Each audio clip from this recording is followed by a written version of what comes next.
الفضل YouTube channel میں آپ کا استقبال ہے۔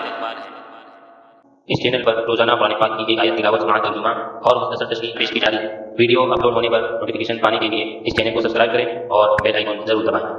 السلام علیکم ورحمۃ اللہ وبرکاتہ۔ میرے دینی و ایمانی بھائیوں اور بہنوں، سورہ نساء آیت نمبر 13 پیش خدمت ہے۔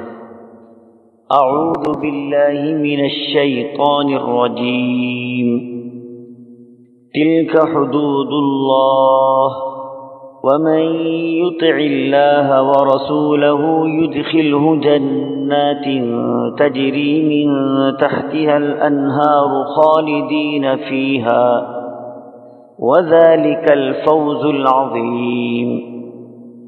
یہ حدیں اللہ کی مقرر کی ہوئی ہیں، اور جو اللہ تعالیٰ کی اور اس کے رسول کی فرما برداری کرے گا اسے اللہ تعالیٰ ایسی جنتوں میں لے جائے گا جن کے نیچے نہریں بہہ رہی ہیں، جن میں وہ ہمیشہ ہمیش رہیں گے، اور یہ بہت بڑی کامیابی ہے۔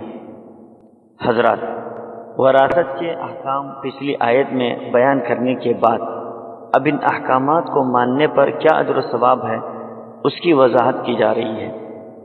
ایک بات ہر مسلمان کو ذہن نشین کرنا چاہیے کہ اسلام کا ہر حکم ماننا ہر ایک کے لیے ضروری ہے، انکار کی کوئی گنجائش ہی نہیں ہے۔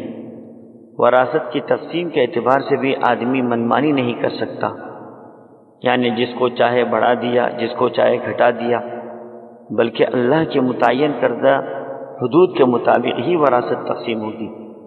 یعنی یہ فرائض، یہ مقدار جسے اللہ تعالیٰ نے مقرر کیا ہے، اور میت کے وارثوں کو ان کی قرابت کی نزدیکی اور دوری اور حاجت کے مطابق جتنا حصہ دلوایا ہے، یہ سب اللہ کی طرف سے حکمت پر مبنی ہے۔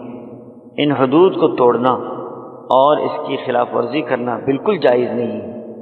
جو شخص اللہ کا خوف دل میں رکھتے ہوئے صحیح طور پر جب ان کے حقوق کو ادا کرتا ہے تو اللہ کی طرف سے انعام و اکرام سے نوازا جائے گا۔ ایسی جنت اسے ملے گی جس میں وہ ہمیشہ ہمیش رہے گا، اور یہی اصل کامیابی ہے۔ اللہ تعالی ہم سبوں کو بندوں کے حقوق صحیح طور پر ادا کرنے کی توفیق عطا فرمائے، آمین۔ وآخر دعوانا ان الحمد للہ رب العالمین۔